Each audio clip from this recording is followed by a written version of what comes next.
ഈശോ മിശിഹായ്ക്ക് സ്തുതിയായിരിക്കട്ടെ.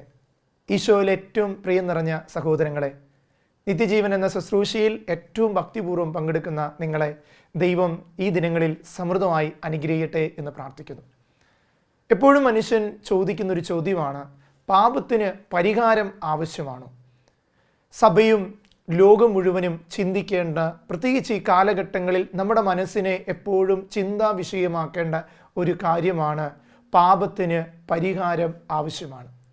സ്നേഹമുള്ളവരെ, നമ്മുടെയൊക്കെ ജീവിതത്തിൽ പാപത്തിന് നമ്മൾ പ്രായശ്ചിത്തം ചെയ്യാറുണ്ട്. ഒരു കുമ്പസാരക്കൂട്ടിൽ ഒരു വ്യക്തി പലപ്പോഴും പാപത്തിന് പ്രായശ്ചിത്തം ചെയ്യാറുണ്ട്. എന്നാൽ പാപത്തിന് പരിഹാരം ചെയ്യാറുണ്ടോ എന്നൊരു ചോദ്യത്തിന് ഉത്തരം കൊടുക്കേണ്ടത് ഈ കാലഘട്ടത്തിൽ ഏറ്റവും ആവശ്യകരമായ ഒരു കാര്യമാണ്.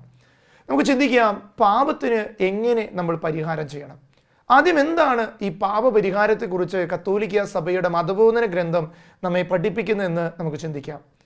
കാറ്റഗിസം ഓഫ് ദി കാത്തലിക് ചർച്ചിൻ്റെ 1459 ഖണ്ഡിക എന്താണ് ഈ പാപപരിഹാരത്തെക്കുറിച്ച് സഭയുടെ മക്കളെ പഠിപ്പിക്കുന്നതെന്ന് കൃത്യമായിട്ട് പറയുന്നുണ്ട്. അതിപ്രകാരമാണ്: പാപിയെ തന്നെയും ദൈവത്തോടും അയൽക്കാരനോടുമുള്ള ബന്ധത്തെയും മുറിപ്പെടുത്തുകയും ദുർബലപ്പെടുത്തുകയും ചെയ്യുന്നു.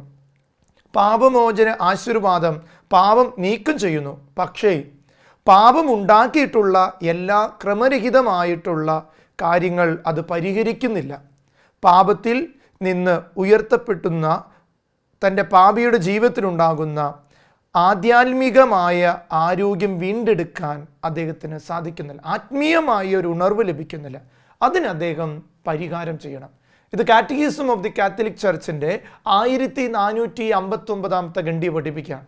ഒരു പാപം ഏറ്റുപറയുന്ന വ്യക്തിക്ക് പാപത്തിൻ്റെ മോചനം കിട്ടുന്നുണ്ടെങ്കിലും അതുമൂലം ഉണ്ടാകുന്ന ആത്മീയ ശോഷകത്തിൻ്റെ അവസ്ഥകളെ വീണ്ടെടുക്കാൻ അവൻ പരിഹാരം ചെയ്യണം. അങ്ങനെ വരുമ്പോഴാണ് പ്രലോഭനങ്ങളെ അതിജീവിക്കാനും പ്രതിസന്ധികളെ നേരിടാനുള്ള ആത്മീയ വിശ്വാസത്തിൻ്റെ ആത്മീയ കൃപ ഒരു വ്യക്തിയിൽ ലഭിക്കപ്പെടുന്നത്. സ്നേഹമുള്ളവരെ, അതുകൊണ്ട് തന്നെ നമ്മൾ ചിന്തിക്കണം, എങ്ങനെ നമുക്ക് ഈ കാലഘട്ടങ്ങളിൽ ഈ പരിഹാരത്തിൻ്റെ കൃപ സ്വന്തമാക്കാം. പഴയ നിയമ പുസ്തകങ്ങളെല്ലാം നമ്മെ പഠിപ്പിക്കുന്നത് ഇങ്ങനൊരു പരിഹാരം ചെയ്ത ഒരു ജനത്തെയാണ്. അവർ ചെയ്ത പാപത്തിന് അവർ പരിഹാരം ചെയ്യുകയാണ്. പുതിയ നിയമത്തിലേക്ക് വരുമ്പോൾ പാപത്തിന് പരിഹാരമായി തൻ്റെ ഏകപുത്രനായ യേശു ക്രിസ്തു സകല ലോക ജനത്തിനും പരിഹാരമായി മാറുകയാണ്. അങ്ങനെ ക്രിസ്തുവിൻ്റെ പരിഹാരത്തോട് ചേരുന്നവരുടെ പരിഹാരങ്ങളെ ക്രിസ്തു സ്വന്തമാക്കി അവരെ സ്വർഗത്തിലേക്ക് കൂട്ടിക്കൊണ്ടുപോവുകയാണ്. ഇതാണ് നമ്മൾ കൃത്യമായിട്ട് മനസ്സിലാക്കേണ്ടത്. പഴയ നിയമത്തിൽ പരിഹാരം ചെയ്യുന്നൊരു ജനതയുണ്ടായിരുന്നു. എന്നാൽ പുതിയ നിയമത്തിൽ ക്രിസ്തുവിൻ്റെ പരിഹാരത്തോട് ചേർന്ന് നിന്ന് പരിഹാരം ചെയ്യുന്നവരെ ക്രിസ്തുവിൻ്റെ ബലിയിലേക്ക് അല്ലെങ്കിൽ ക്രിസ്തുവിൻ്റെ സ്നേഹത്തിലേക്ക് അവരെ കൂട്ടിക്കൊണ്ടുവരികയാണ് ചെയ്യുന്നത്. അതുകൊണ്ട് നമുക്ക് ചിന്തിക്കാം, എപ്രകാരമൊക്കെയും സഭ നമ്മളെ ഈ ഒരു വചനത്തിൻ്റെ ആഴങ്ങളിലൂടെ ഈ പരിഹാരത്തിൻ്റെ കർമ്മത്തിലേക്ക്, പ്രത്യേകിച്ച് ഈ കാലഘട്ടം പരിഹാരത്തിൻ്റെ കാലഘട്ടം. സ്നേഹമുള്ളവരെ, നമ്മളും നമ്മുടെ ഈ പ്രകൃതിയോട്, മനുഷ്യരോട്, കുടുംബത്തോട്, വ്യക്തികളോട്, അല്ലെങ്കിൽ ഞാൻ എന്നോട് തന്നെ ദൈവത്തോട് ചെയ്ത പാപങ്ങൾക്ക് പരിഹാരം ചെയ്യണം. പരിഹാരം ചെയ്യാത്ത ഒരു ആത്മാവിനും സ്വർഗലബ്ധി സാധ്യമല്ല. അതുകൊണ്ട് തന്നെ ശുദ്ധീകരണ സ്ഥലത്തെക്കുറിച്ച്, പെർഗട്രിയെക്കുറിച്ച് ഇപ്രകാരമാണ് സഭാ പിതാക്കന്മാർ പഠിപ്പിക്കുന്നത്: ഏതൊരു മനുഷ്യനും ചെയ്തു വിട്ടാത്ത പാപത്തിൻ്റെ പരിഹാരങ്ങൾക്ക് പരിഹാരം ചെയ്യാൻ ദൈവം കൊടുക്കുന്ന ഒരു അവസരമായിട്ട് ശുദ്ധീകരണ സ്ഥലത്തെ കൃത്യമായിട്ട് സഭ നമ്മെ പഠിപ്പിക്കുന്നുണ്ട്. അങ്ങനെയെങ്കിൽ ഭൂമിയിൽ തന്നെ പരിഹാരം ചെയ്യാൻ നമുക്ക് സാധിക്കുമെങ്കിൽ അത് ചെയ്തു തീർക്കുന്നതല്ലേ നല്ലത്. അങ്ങനെ ഒരു വേദനാജനകമായ ഒരു അവസ്ഥയിലേക്ക് നമ്മൾ പോകേണ്ട ആവശ്യകത തന്നെയില്ല. അതുകൊണ്ട് ഈ കാലഘട്ടങ്ങൾ പരിഹാരത്തിൻ്റെ കാലഘട്ടമായിട്ട് നമുക്ക് മാറ്റാൻ സാധിക്കണം. കൊളോസ്യർക്കാർക്ക് എഴുതിയ ലേഖനത്തിൽ പൗലോസ്ലീഹ പഠിപ്പിക്കുന്നുണ്ട്. 1-ാം അധ്യായം 24-ാമത്തെ വാക്യം ഇങ്ങനെയാണ് പഠിപ്പിക്കുന്നത്: സഭയാകുന്ന തൻ്റെ ശരീരത്തെ പ്രതി ക്രിസ്തുവിന് സഹിക്കേണ്ടി വന്ന പീഡകളുടെ കുറവുകൾ എൻ്റെ ശരീരത്തിൽ ഞാൻ നികത്തുന്നു. കണ്ടോ, അദ്ദേഹം തൻ്റെ ജീവിതത്തിൽ ചെയ്തു പോയ പാപങ്ങൾക്ക് പരിഹാരം ചെയ്ത ക്രിസ്തു പരിഹാരം ചെയ്തിട്ടുണ്ടെങ്കിലും ഞാൻ എൻ്റെ പാപങ്ങൾക്ക്, ഇനി സഭയുടെ പീഡനങ്ങൾക്ക് ഞാൻ എൻ്റെ ശരീരത്തിൽ പരിഹാരമേൽക്കാൻ തയ്യാറാണെന്ന് പറഞ്ഞ് പഠിപ്പിക്കുകയാണ്. നമ്മളൊക്കെ ചിന്തിക്കേണ്ടത്, പരിഹാരം ചെയ്യേണ്ടത് നമുക്ക് വേണ്ടി മാത്രമല്ല, ഈ ലോകത്തിൻ്റെ പാപങ്ങൾക്കും ചിലപ്പോൾ നമ്മൾ പരിഹാരമായിട്ട് മാറും. വിശുദ്ധർ പലരും ഈ ലോകത്തിന് വേണ്ടി, സഭയ്ക്ക് വേണ്ടി പരിഹാരം ചെയ്ത് ജീവിച്ചവരാണ്. പരിഹാരം ഉണ്ടാകുമ്പോൾ അവിടെ ഒരിക്കലും പരിഹരിക്കപ്പെടാത്ത പല പ്രശ്നങ്ങൾക്കും പരിഹാരം ഉണ്ടാകുകയാണ്. നമ്മളൊരു പരിഹാരമായി മാറുമ്പോൾ ഇതുവരെ പരിഹരിക്കപ്പെടാത്ത ചില കാര്യങ്ങൾക്ക് പരിഹാരം ഉണ്ടാകുകയാണ്. അതാണ് പരിഹാര പ്രവൃത്തികളുടെ ഏറ്റവും വലിയ കൃപ. അത് നമ്മുടെ പാപങ്ങൾക്കാകാം, തലമുറയുടെ പാപങ്ങൾക്കാകാം. നമ്മൾ ഇനിയൊരു പരിഹാര ജീവിതം ഈ കാലഘട്ടത്തിൽ, പ്രത്യേകിച്ച് ഈ വൈറസിൻ്റെ ഭീതിതമായ കാലഘട്ടങ്ങളിൽ നമ്മുടെ വ്യക്തിപരമായ ജീവിതത്തിൽ സംഭവിക്കേണ്ടത് ഏറ്റവും പ്രധാനപ്പെട്ടതാണ്. റോമാക്കാർക്ക് എഴുതിയ ലേഖനം 8-ാം അധ്യായം 18-ാം വാക്യം പറയുന്നത് ഇങ്ങനെയാണ്: നമുക്ക് വെളിപ്പെടാനിരിക്കുന്ന മഹത്വത്തോട് തുലനം ചെയ്യുമ്പോൾ ഇന്നത്തെ കഷ്ടതകൾ തുലോം നിസ്സാരമാണ്. നമുക്ക് മഹത്വത്തോട് തുലനം ചെയ്യാൻ, നമ്മൾ ഇനി ചെല്ലാൻ പോകുന്ന മഹത്വത്തിൻ്റെ തുലനത്തോട്, കടന്നു ചെല്ലാൻ പോകുന്ന ഒരു സ്ഥലത്തോട് തുലനം ചെയ്യുമ്പോൾ ഇന്നത്തെ കഷ്ടതകൾ ചിലപ്പോൾ ഇതൊക്കെ പരിഹാരത്തിന് വേണ്ടി ദൈവം തരുന്ന അവസരങ്ങളായിട്ട് നമ്മൾ മാറ്റണം. സഹനങ്ങളില്ലാത്ത ഒരു മനുഷ്യൻ പോലും ഇല്ല. സഹനത്തെ സ്വീകരിക്കുന്നവരുടെ ജീവിതത്തിലാണ് ഇത് കൃപയായിട്ട് മാറുക. അതുകൊണ്ട് സ്നേഹമുള്ളവരെ, നമുക്ക് ചിന്തിക്കാം, രാജ്യത്തിൻ്റെ നിയമം ലംഘിക്കുന്നവന് അതിന് പരിഹാരം ചെയ്യുന്നവരും. നമുക്കറിയാം, ഇപ്പോൾ ഒരു ട്രാഫിക് റൂൾ തെറ്റിക്കുന്നവർക്ക് അതിനുള്ള ഫൈനിനുള്ള ഒരു പേപ്പർ വീട്ടിലെത്തും. ഇതുപോലെ തന്നെ ഞാൻ ചെയ്ത പാപത്തിനൊരു പരിഹാരം ചെയ്യണം. ഒരു പ്രാശ്ചിത്തം മാത്രം പോരാ. അതിന് നമുക്കറിയാലോ, നമ്മളിപ്പോൾ സോറി പറഞ്ഞു, പോലീസിനോട് നമ്മൾ പിടിച്ചു, വഴി വെച്ച് ഹെൽമെറ്റ് വയ്ക്കാതെ പിടിച്ചു വിചാരിക്കും, സോറി പറഞ്ഞുകൊണ്ട് കാര്യമുണ്ടോ? അവർ പറയും അതിന് രാജ്യത്തിനൊരു നിയമമുണ്ട്, ആ നിയമത്തിനെതിരെ പ്രവർത്തിച്ചുകൊണ്ട് ഈ ഫൈൻ അടയ്ക്കാതെ പോകാൻ പറ്റില്ല. കേട്ടോ, ഇതുപോലെ നമ്മൾ തിരിച്ചറിയണം. നമ്മുടെയൊക്കെ ജീവിതത്തിൽ ചില അടച്ചു തീർക്കാത്ത കടങ്ങളായി നിൽക്കുന്ന ചില പരിഹാരത്തിൻ്റെ കർമ്മങ്ങളുണ്ട് സ്നേഹമുള്ളവരെ. ഇത് നമ്മുടെ ജീവിതത്തിൽ വരുത്തുമ്പോഴാണ് യഥാർത്ഥത്തിൽ ഒരു ക്രൈസ്തവ ജീവിതത്തിൽ കൃപയുണ്ടാകുന്നത്. നമുക്കറിയാം, ഒരു ഉദാഹരണം കൂടി അച്ഛൻ നിങ്ങളുടെ മുന്നിൽ പങ്കുവയ്ക്കുക. നമുക്ക് ശരീരത്തിൽ ഒരു രോഗം വന്നു കഴിയുമ്പോൾ നമ്മൾ ക്ഷീണിച്ചു പോകും. ഇപ്പോൾ ഒരു രോഗം വന്ന് ശരീരം ക്ഷീണിച്ചു പോകുമ്പോൾ ആ രോഗം മാറിയാലും ആ ശരീരത്തിൻ്റെ ക്ഷീണം മാറണമെന്നില്ല. എന്ത് ചെയ്യണം? ആ ശരീരത്തിൻ്റെ ക്ഷീണം മാറാൻ അതിനാവശ്യമുള്ള കാര്യങ്ങൾ കൊടുക്കണം. ഇതുപോലെ തന്നെ ഓരോ പാപവും ഒരു ആത്മാവിനെ ഒരു രോഗാതുരണമാക്കുന്നുണ്ട്. ഓരോ പാപവും ഒരു ആത്മാവിനെ ഒത്തിരി നിർജീവ പ്രവർത്തികളായിട്ട് വേദനിപ്പിക്കുന്നുണ്ട്. അപ്പോൾ എന്ത് ചെയ്യണം? ആ ആത്മാവ് പരിപോഷിപ്പിക്കപ്പെടാൻ ആവശ്യമായ ഊർജം അല്ലെങ്കിൽ അതിനു വേണ്ട ത്യാഗപ്രവർത്തികൾ ആത്മാവിന് നൽകുമ്പോഴാണ് നമുക്ക് പ്രലോഭനങ്ങൾ അതിജീവിക്കാൻ, പ്രതിസന്ധികളെ നേരിടാനുള്ള കൃപ ലഭിക്കുന്നത്. അതുകൊണ്ട് ഒരു ശരീരത്തിന് ക്ഷീണം വരുമ്പോൾ അതിനാവശ്യമുള്ള നൽകുന്ന പോലെ ആത്മാവിനെ പാപം മൂലം നിർജീവമായ അവസ്ഥകളിൽ നിന്ന് രക്ഷപ്പെടുത്തുവാൻ നമുക്ക് പരിഹാരം കൂടിയേ തീരൂ. അതുകൊണ്ട് സ്നേഹമുള്ളവരെ, പാപം നമ്മുടെ ജീവിതത്തിൽ നിന്ന് വിട്ടുമാറണമെങ്കിൽ പരിഹാരം ചെയ്യുന്ന ഒരു ശരീരത്തിന് മേൽ പാപത്തിൻ്റെ പ്രലോഭനങ്ങൾക്ക് ഒരിക്കലും അടിച്ചമർത്താൻ പറ്റില്ല. അതുകൊണ്ട് നമ്മുടെ ജീവിതത്തിൽ അങ്ങനൊരു മാറ്റത്തിൻ്റെ കാലഘട്ടമായിട്ട് നമ്മൾ മാറണം. കാറ്റഗിസം ഓഫ് ദി കാത്തലിക് ചർച്ചിൽ എങ്ങനെയൊക്കെ ഈ പരിഹാരം ചെയ്യാമെന്ന് പഠിപ്പിക്കുന്നുണ്ട്. അത് 1460 ഖണ്ഡികയാണ് കാറ്റഗിസം ഓഫ് ദി കാത്തലിക് ചർച്ചിൻ്റെ CCCയിൽ പറയുന്നത്. അത് ഇപ്രകാരമൊക്കെയാണ്: 7 കാര്യങ്ങളാണ് ഒരു വ്യക്തിക്ക് പരിഹാരം ചെയ്ത് പ്രാർത്ഥിക്കാൻ സഭ നൽകുന്ന ആവശ്യകത. ഒന്നാമത്തത് പ്രാർത്ഥനയാണ്. നമുക്കറിയാം, പലപ്പോഴും നമ്മുടെ ജീവിതത്തിലെ പ്രാർത്ഥനയുടെ അഭാവങ്ങൾ അല്ലെങ്കിൽ പ്രാർത്ഥനയോടുള്ള അലസതകൾ പലപ്പോഴും പാപത്തിൻ്റെ അടിമത്തിൽ വീഴാറുണ്ട്. ഏറ്റവും കൂടുതൽ മനുഷ്യൻ്റെ ആധ്യാത്മിക ജീവിതത്തിലുള്ള തകർച്ചയ്ക്ക് കാരണം പ്രാർത്ഥനയുടെ കുറവാണ്. അപ്പോൾ നമുക്ക് തിരിച്ചറിയാം, പ്രാർത്ഥനയ്ക്ക് എതിരെ വന്ന എൻ്റെ പാപങ്ങൾക്ക് ഞാൻ പ്രാശ്ചിത്തം ചെയ്യുന്ന അല്ലെങ്കിൽ പരിഹാരം ചെയ്യേണ്ടത് പ്രാർത്ഥന കൊണ്ടാണ്. പല അലസമായ കുർബാനകളും ഇനി തീഷ്ണതയോടെ ബലി അർപ്പിക്കേണ്ടി വരും. പല അലസമായ എൻ്റെ കുടുംബ പ്രാർത്ഥനകൾക്ക് ഞാൻ തീഷ്ണതയോടെ കൂടുതൽ സമയമെടുത്ത് പ്രാർത്ഥിക്കുമെന്നൊരു തീരുമാനം എടുക്കുന്നതായിരിക്കും ചിലപ്പോൾ ആ പ്രാർത്ഥനയുടെ അലസതയ്ക്ക് ചെയ്യാൻ പറ്റുന്ന ഏറ്റവും വലിയ പരിഹാരമെന്ന് സഭ പഠിപ്പിക്കുന്നുണ്ട്. നമുക്ക് പ്രാർത്ഥിക്കാൻ സമയമില്ലെന്ന് പറയുന്നവർ കുറച്ച് സമയം കണ്ടെത്തി പ്രാർത്ഥിക്കാനുണ്ട്. അതുകൊണ്ട് തന്നെ ബൈബിളിൽ ഈശോ പറയുന്നുണ്ട്, അതിരാവിലെകളിൽ ഈശോ എഴുന്നേറ്റ് പ്രാർത്ഥിക്കുമായിരുന്നു. നമ്മുടെ ജീവിതത്തിൽ ഇനിയൊരു പരിഹാര പ്രാർത്ഥനയുടെ കാലഘട്ടം വരണം. നമുക്ക് മാത്രമല്ല, ഇന്ന് പല പ്രതിസന്ധികളുടെ ലോകം മുഴുവൻ കടന്നു പോകുക സ്നേഹമുള്ളവർ. നമുക്കറിയാം, ചുറ്റുപാടുകളിൽ ഒത്തിരി പേര് ഒന്ന് പ്രാർത്ഥിക്കാൻ പോലും കൂടാൻ പറ്റാത്ത വേദനയുണ്ട്. അവരെയൊക്കെ ഓർത്ത് നമ്മൾ നമ്മുടെ വീടിൻ്റെ അകത്തിരുന്നായാലും ഒരു പരിഹാരം ചെയ്ത് എല്ലാവർക്കും വേണ്ടി പ്രാർത്ഥിക്കാനായിട്ടൊന്ന് മനസ്സ് തുറക്കേണ്ട കാലഘട്ടമാണ്. രണ്ടാമത്തത് കാഴ്ച സമർപ്പണം, കൊടുക്കാനുള്ളൊരു മനസ്സ്. പലപ്പോഴും കൊടുക്കുമ്പോൾ കൈ നമ്മൾ ചുരുക്കുകയും മേടിക്കുമ്പോൾ കൈ നീട്ടുകയും ചെയ്യുന്നവരായിട്ട് മാറാറുണ്ട്. പരിഹാരം എന്നത് കൊടുക്കാനുള്ളൊരു മനസ്സുണ്ടാകണം. ലഭിക്കുക മാത്രമല്ല, ഒരുവനൊരു പാത്രം കഞ്ഞിവെള്ളം കൊടുക്കുമ്പോൾ പോലും അതൊരു കാഴ്ചയാണ്. അവൻ്റെ ജീവിതത്തിൽ അത് വലിയൊരു സമ്മാനമായിരിക്കും. അങ്ങനെ ഒരു പരിഹാരം ചെയ്യാൻ നമുക്ക് സാധിക്കേണ്ട ഒരു കാലഘട്ടം. നമുക്കറിയാം, ചുറ്റുപാടുകളിൽ ഒരു നേരത്തെ ഭക്ഷണത്തിന് പോലും വകയില്ലാത്തവർ ഒത്തിരി പേരുണ്ട്. അതുപോലെ തന്നെ മൂന്നാമത്തേതാണ് ജീവകാരുണ്യ പ്രവർത്തികൾ. ഈ കാലഘട്ടത്തിൽ നിങ്ങൾ കരുണ കാണിക്കണം. ജനത്തോട്, വ്യക്തികളോട്, സമൂഹങ്ങളോട്, നമ്മുടെ സഹോദരങ്ങളോട് കരുണയുള്ളൊരു മനസ്സ് നമുക്ക് കാണിക്കുമ്പോൾ അതൊരു പരിഹാരമാണ്. പലപ്പോഴും നമ്മുടെ സത്തയെ ഇല്ലാതെയാക്കേണ്ടി വരും പല പരിഹാരങ്ങൾക്കും. ആകാശപ്പറവ എന്ന ശുശ്രൂഷകൾ കടന്നു ചെല്ലുമ്പോൾ ഞാൻ കാണാറുണ്ട്, അവിടെയുള്ള വൈദികരൊക്കെയും ഈ തെരുവിൽ നിന്ന് വരുന്ന മക്കളെ വന്ന് കെട്ടിപ്പിടിച്ച് ഉമ്മ കൊടുക്കുന്നതൊക്കെയും അച്ഛൻ്റെ ഐഡൻറ്റിറ്റിയെ താഴ്ത്തുകയാണ്. എന്നാൽ അച്ഛൻ താഴുകയല്ല ചെയ്യുന്നത്, അച്ഛൻ ദൈവം ഉയർത്തുകയാണ് ചെയ്യുന്നത്. അപ്പോൾ നമ്മൾ മനസ്സിലാക്കണം, ഈ ഐഡൻറ്റിറ്റികളെ നമ്മൾ പലപ്പോഴും വലിയ ഐഡൻറ്റിറ്റികളായിട്ട് നമ്മൾ ജീവിക്കുകയാണ്. അതുകൊണ്ട് തന്നെ നമുക്കൊരു പരിഹാരം ചെയ്യാൻ പറ്റാത്ത അവസ്ഥകൾ, നമ്മുടെ ഒരു ഏതൊക്കെയോ വലിയ ഗോപുരങ്ങളുടെ ഉള്ളിൽ ഇരുന്നിട്ട് നമ്മളെല്ലാവരും കൽപ്പിക്കുന്നവരായിട്ട് മാറാതെ താഴ്വരകളിലേക്ക് ഇറങ്ങി ചെല്ലുമ്പോഴാണ് അവിടെ ജീവകാരുണ്യങ്ങൾ കടന്നു വരുന്നത്. നാലാമത്തെ കാര്യം വരുന്നത് അയൽക്കാരന് വേണ്ടി സേവനം ചെയ്യണം. എൻ്റെ സഹോദരങ്ങളെ വെറുപ്പ്, അതൊക്കെ നമുക്ക് പരിഹാരം ചെയ്തിട്ടേ പറ്റുള്ളൂ. നമ്മൾ ക്ഷമിക്കുമ്പോൾ ശരിക്കും ഒരു പരിഹാരമാണ് ചെയ്യുന്നത്, നമ്മൾ താഴുകയല്ല.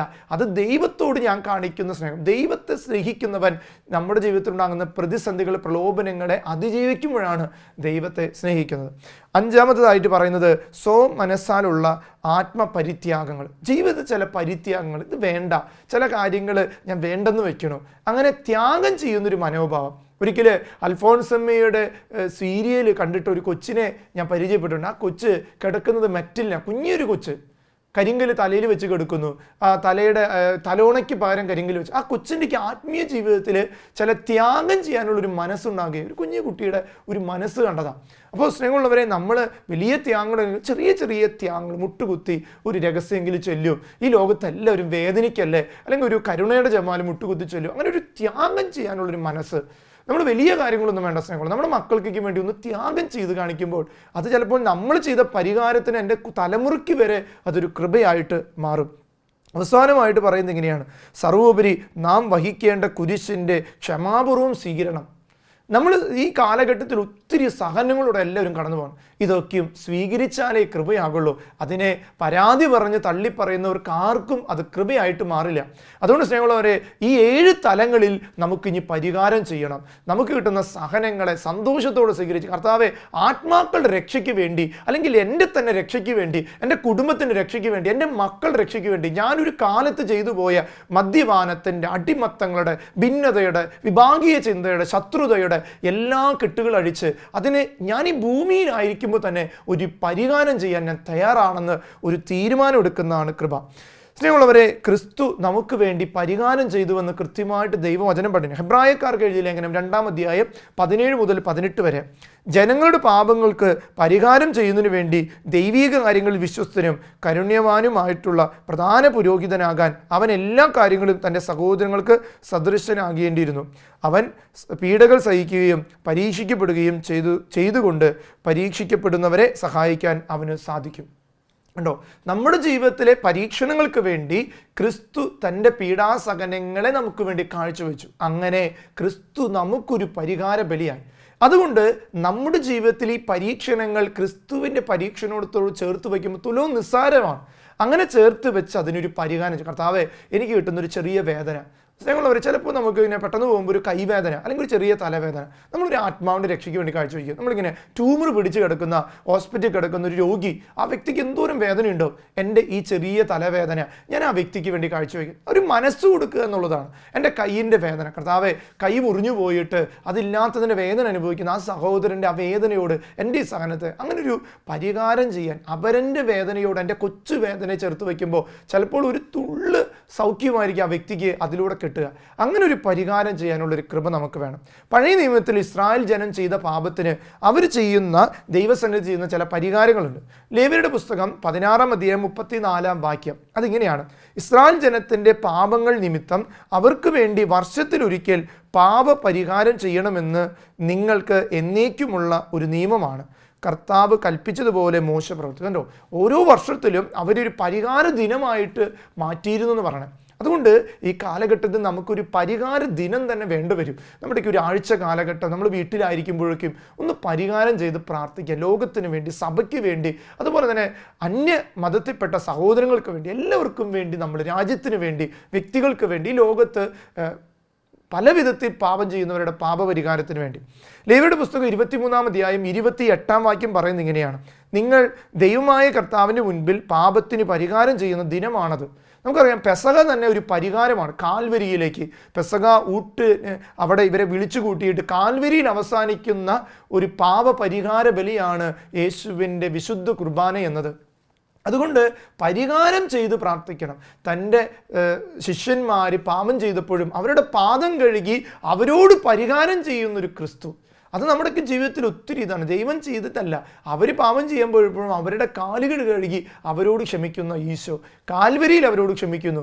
അങ്ങനെയെങ്കിൽ സ്നേഹമുള്ളവർ, യേശുവിൻ്റെ പരിഹാര ബലിയുടെ പങ്കാളികളാകാൻ ഈ കാലഘട്ടത്തിൽ നമ്മെ ദൈവം വിളിക്കുക.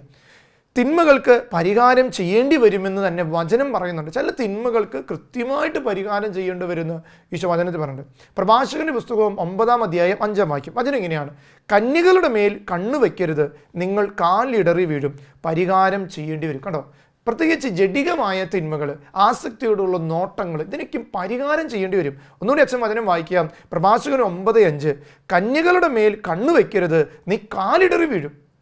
എന്തുണ്ടോ, പരിഹാരം ചെയ്യേണ്ടി വരും. പല പ്രേമങ്ങളും അത് അങ്ങനെയുള്ള തിന്മകളിൽ വീണു പോകുന്നത് തന്നെ പരിഹാരം ചെയ്യണം മക്കളെ. പലപ്പോഴും നമ്മൾ വീണു പോയിട്ട് ഒരു 3 സ്വർഗസ്ഥനായ പിതാവോ പ്രാശ്ചിത്തം മാത്രം ചെയ്ത് കടന്നു പോകരുത്.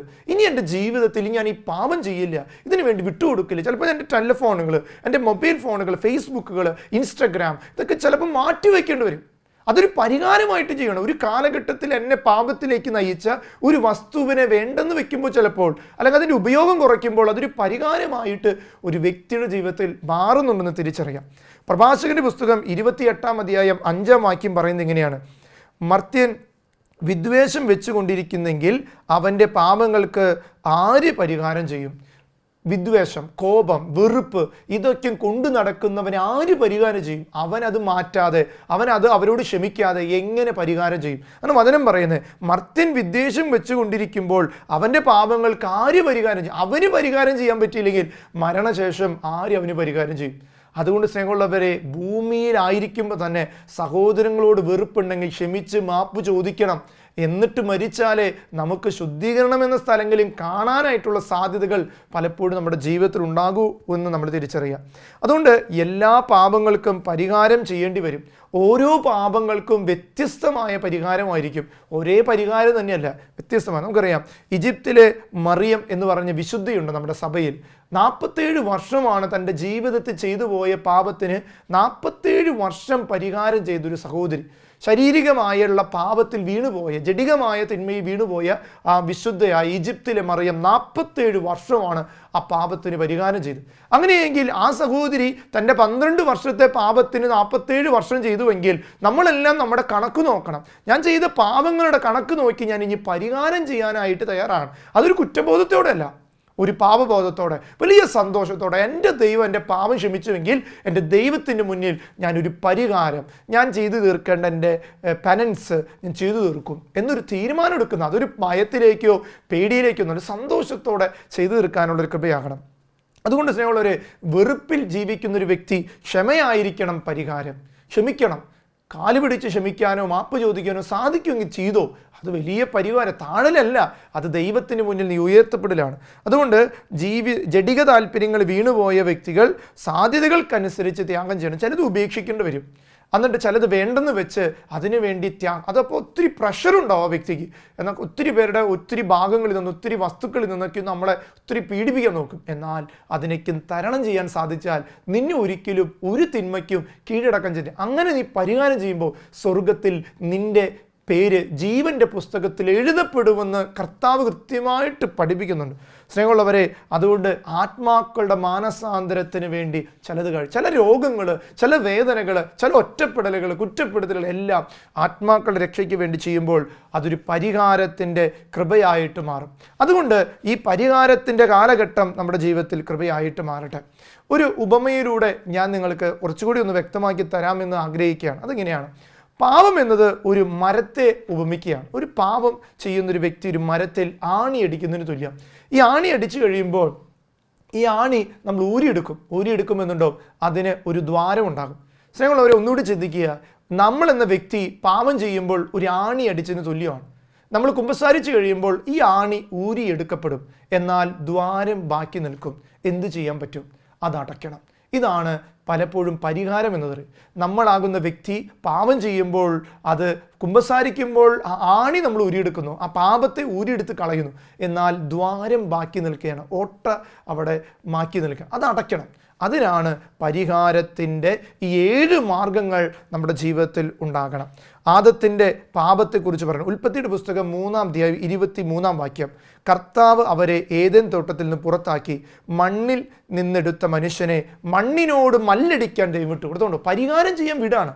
അവൻ മണ്ണിനെതിരെ പാപം ചെയ്തു, മണ്ണിൽ നിന്നെടുത്തവൻ മണ്ണിനെതിരെ പാപം ചെയ്തു, ദൈവത്തിനെതിരെ പാപം ചെയ്തു. അതുകൊണ്ട് മണ്ണുമായിട്ട് ഇനി നീ മല്ലടിക്കണമെന്ന് ദൈവം പറയാം. എന്താണ്?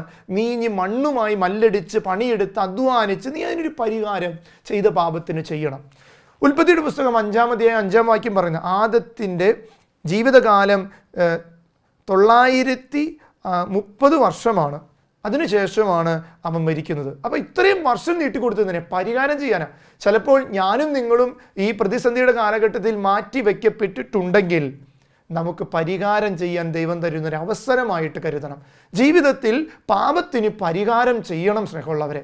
അതിനു വേണ്ടിയിട്ടായിരിക്കും ചിലപ്പോൾ ഒരു ദിവസം കൂടുതൽ ദൈവം നമുക്ക് നൽകുന്നത്. 1 ദിനവൃത്താന്തങ്ങളുടെ പുസ്തകം 21-ാം അധ്യായത്തിൽ 1 മുതലുള്ള ദൈവവചനങ്ങൾ വളരെ പ്രധാനപ്പെട്ടതാണ്, നിങ്ങൾ വായിച്ചു നോക്കേണ്ടതാണ്.